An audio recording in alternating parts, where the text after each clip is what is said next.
In my tireless quest to keep you distracted from the important, vital elements of your life, I give you this woefully unedited bookcase tour. These are my adult shelves. The second part, they're right there.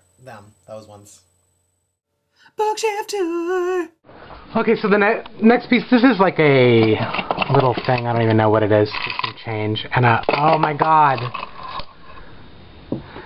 This is a cigarette that I got from a Chuck Palahniuk signing. It's actually a fake cigarette that blows out powder. And he read a sort of dirty story during, I think this was for Choke, which I should probably have it together. But he read this story that was just filthy, and he had us all smoke during it. And so it was a whole audience. And he draws a really large crowd when he does signings, because he always reads stories that are not published. Anyway, speaking of Chuck Palahniuk, this is a section of memoir and nonfiction, but this is his walking tour of Portland, Oregon, called Fugitives and Refugees. Kitchen Confidential by Anthony Bourdain. This is subtitled Adventures in the Culinary Underbelly. And that's a really good book if you're dieting and want to avoid restaurants, because he kind of points out how disgusting they are, or how disgusting they can be. A Boy Named Phyllis by Frank DeCaro. That was a gift from a friend. They said it was a really kind of funny take on, I think it's, I'm not sure. I'm not sure, actually. This is my David Sedaris section. It's not complete. David Sedaris says, When You Are Engulfed in Flames. Hilarious. That's the newest one. Me Talk Pretty One Day. And Naked by David Sedaris.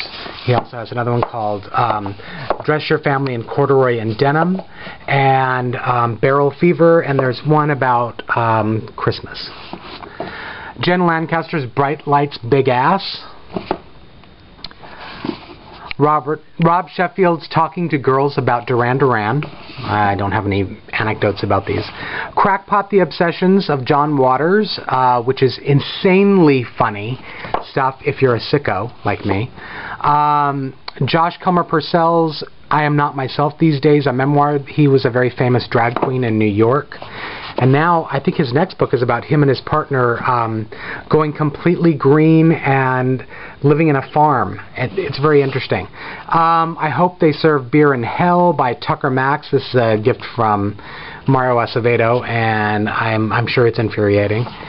There's a Slight Chance I Might Be Going to Hell by Lori Nataro. Lori Nataro is hilarious. Her humorous essays are really funny. I've heard the same is true of Eddie Sarfati's Mental Funny in the Head. Have not read it yet. I've never heard that Angela's Ashes by Frank McCourt is hilarious. Although, I mean, if you're particularly sick, you might get off on some Irish strife. Let's see, Kat gave me this, I believe, for my birthday, Lily Vanilli, and A Zombie Ate My Cupcake, with weird cupcake recipes, so that sounds cool. And another John Waters book, Shock Value, which is also hilarious. Both of his books are really both sick and hilarious. Let's see, now down here, these are my Anne Rice books.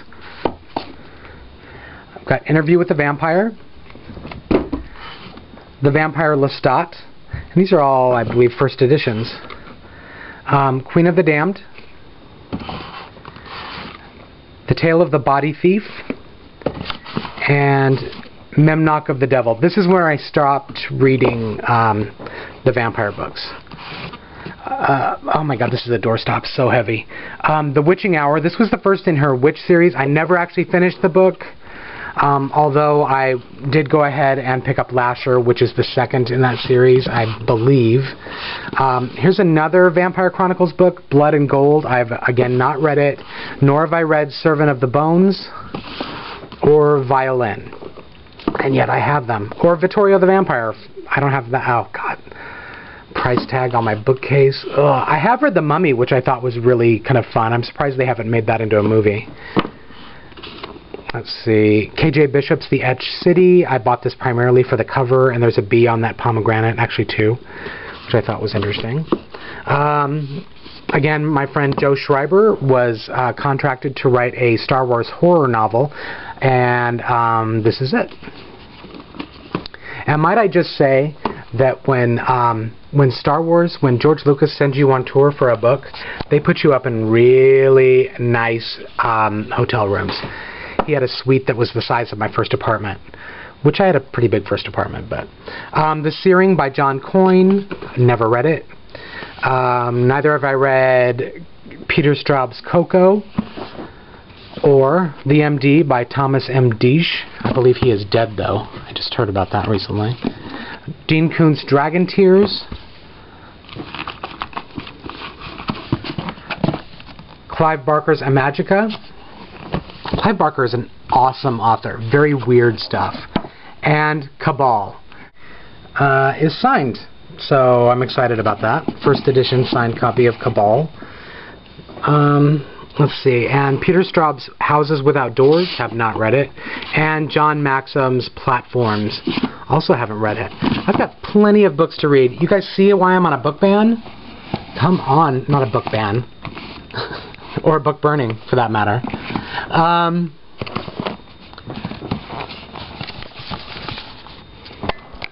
Alright.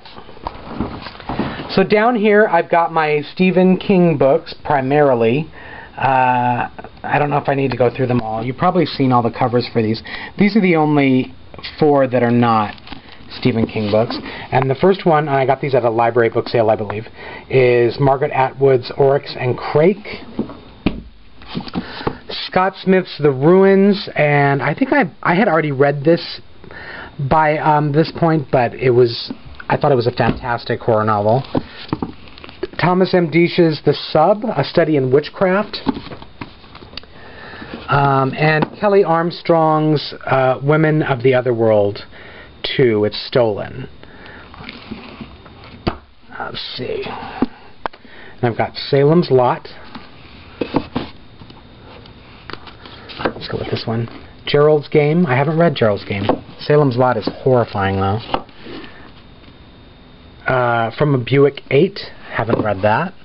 I should separate these out. Rose Madder.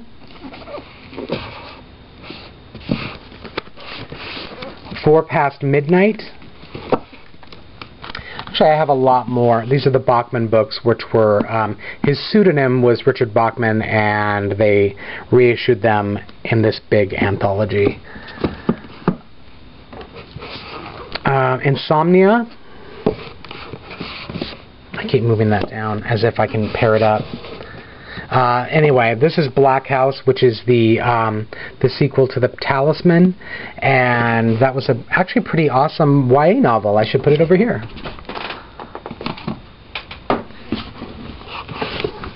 Nightmares and Dreamscapes, another anthology that is like massive. Bag of Bones. The Green Mile. Desperation. This is an awesomely scary book. Really scary. The movie's not as scary, but this has the most fantastic Stephen King cover that there ever has been. And that was I think a Richard Bachman book was released around the same time, and that was called The Regulators. Everything's Eventual, 14 Dark Tales. The Dark Half. Oh, really beaten up, slipcoverless coffee. Oh man, that is mold. Sad. It's Pet Sematary. So it's been loved, or abused, frankly.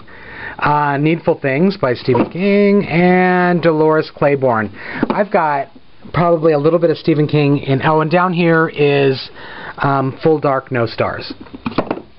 I've got Stephen King in probably every room in the house.